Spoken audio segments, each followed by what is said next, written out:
अगर आपके पास में डेटा और एविडेंस है तो आप एक बेस्ट डिसीजन ले सकते हो। और ये बहुत इंपॉर्टेंट है कि अगर आप एक प्रॉपर्टी में इन्वेस्ट कर रहे हो जो कि एक अंडर कंस्ट्रक्शन प्रॉपर्टी है, तो ये बहुत ज़रूरी है कि आपके पास में ट्रू और करेक्ट इन्फॉर्मेशन हो, ताकि आप ये वेरीफाई कर सको कि जो प्रोजेक्ट है वो जेन्युइन है या नहीं। और ये पॉसिबल है सिर्फ और सिर्फ डॉक्यूमेंट्स के थ्रू।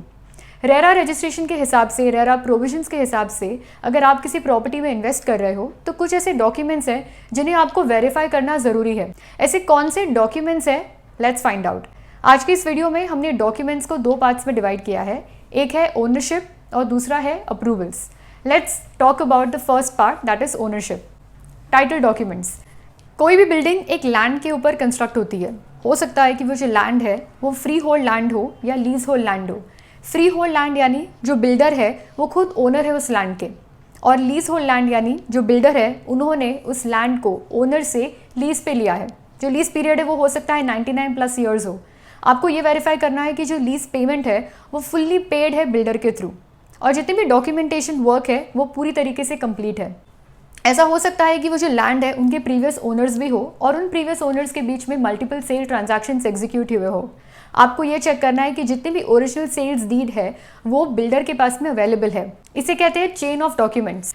टाइटल डॉक्यूमेंट्स या चेन ऑफ डॉक्यूमेंट्स से ये प्रूव होता है कि बिल्डर के पास में 100% राइट्स है कि उस लैंड के ऊपर वो बिल्डिंग कंस्ट्रक्ट कर सके। इसीलिए टाइटल डॉक्यूमेंट्स को चेक करना बहुत ज़रूरी है, क्योंकि अगर बिल्डर का टाइटल डिफेक्टिव होगा तो आपको as a buyer, as an allottee जो टाइटल मिलेगा वो भी डिफेक्टिव होगा। Now let's talk about approvals. बहुत से अप्रूवल्स बिल्डर को लेने होते हैं एक लैंड पर बिल्डिंग कंस्ट्रक्ट करने के लिए, बट इनमें से जो सबसे इंपॉर्टेंट अप्रूवल्स है वो आज इस वीडियो में डिस्कस होंगे।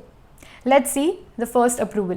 बुकिंग के टाइम पे आपको एज अ बायर रिप्रेजेंट किया जाता है कि जो आर्किटेक्चरल प्लान है प्रोजेक्ट का वो किस तरीके का होगा, और ये बताया जाता है मैपिंग और लेआउट के थ्रू, जिसमें designs, height, carpet area, amenities, facilities, open spaces और कई इन्फॉर्मेशन प्रेजेंट होती है उस लेआउट और प्लान के अंदर। ऐसा हो सकता है कि जो मैपिंग और लेआउट आपको दिखाया जा रहा है वो रेरा अप्रूव ना हो, तो आपको ये वेरीफाई करना है कि उनके पास में सर्टिफाइड कॉपीज़ है रेरा के थ्रू, जिसके अंदर उनके जितने भी प्लान्स आपको बताए जा रहे हैं वो सैंक्शन किए गए हैं रेरा के through. Second document, encumbrance certificate. Encumbrance certificate एक लीगल डॉक्यूमेंट है और इसे काफ़ी इंपॉर्टेंस दिया जाता है स्टेट ऑफ महाराष्ट्र में। ऐसा इसीलिए क्योंकि इसमें काफ़ी इन्फॉर्मेशन प्रेजेंट होती है लैंड या प्रॉपर्टी को लेके। जितने भी फाइनेंशियल ट्रांजैक्शंस होते हैं उस लैंड को लेके, उन सब की डिटेल्स इस एनकम्बरेंस सर्टिफिकेट में मेंशन होती है।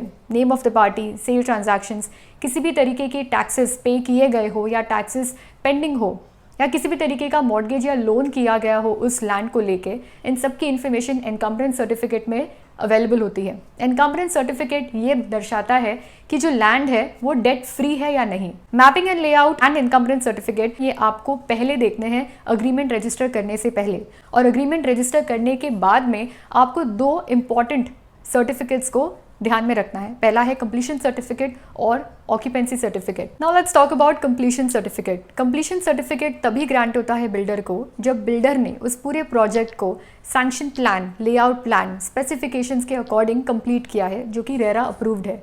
कंप्लीशन सर्टिफिकेट के बाद में बारी आती है ऑक्यूपेंसी सर्टिफिकेट की। ऑक्यूपेंसी सर्टिफिकेट बहुत इंपॉर्टेंट होता है जब आपको पोजेशन मिलता है बिल्डर के थ्रू, क्योंकि बिल्डर आपको तभी पोजेशन दे सकते हैं जब उनके पास में ऑक्यूपेंसी सर्टिफिकेट हो। ऑक्यूपेंसी सर्टिफिकेट इतना इंपॉर्टेंट क्यों है? क्योंकि वो ये सर्टिफाई करता है कि जो बिल्डिंग उन्होंने बनाई है, जो प्रोजेक्ट बनाई है, वो ह्यूमन हैबिटेशन के हिसाब से प्रॉपर है। और ये तभी प्रॉपर होगा जब वाटर, इलेक्ट्रिसिटी, सैनिटेशन जैसी फैसिलिटीज़ जो है वो पूरी तरीके से इंस्टॉल की गई है उस प्रोजेक्ट में।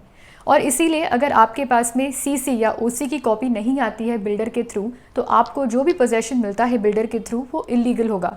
बिल्डर तभी आपको पोजेशन ग्रांट कर सकते हैं, लीगल पोजेशन, जब उनके पास में completion certificate, occupation certificate, CC या ओसी की कॉपी, अप्रूव्ड कॉपी उनके पास में अवेलेबल है। एक और इम्पॉर्टेंट डॉक्यूमेंट है और वो है रेरा सर्टिफिकेट्स। जो भी बिल्डिंग कंस्ट्रक्ट हो रही है, जो अंडर कंस्ट्रक्शन प्रोजेक्ट चल रहा है, वो रेरा रजिस्टर्ड होना चाहिए या रेरा अप्रूव्ड होना चाहिए, और जो बिल्डर उस प्रोजेक्ट को कंस्ट्रक्ट कर रहा है वो भी रेरा रजिस्टर्ड होना चाहिए। वन मोर टिप, जो ब्रोकर आपके सेल ट्रांजैक्शंस के बीच में इन्वॉल्व है वो भी रेरा रजिस्टर्ड होना चाहिए। तो इन सब की कंप्लीट इन्फॉर्मेशन बिल्डर की वेबसाइट पे प्रेजेंट होनी ज़रूरी है ताकि बायर्स जो है वो अच्छी तरीके से वो वेरीफाई कर सकते हैं सारी डिटेल्स। अगर ये सारे रजिस्ट्रेशन सर्टिफिकेट्स आपके सामने आ जाते हैं तो ऑफकोर्स आप एक बेटर पोजिशन पे होते हो एक साउंड और बेस्ट डिसीजन लेने के लिए। This was it for today. These were some buying tips which will help you to invest your hard-earned money in a proper and genuine project. Thank you for watching till the end. We will see you in the next one.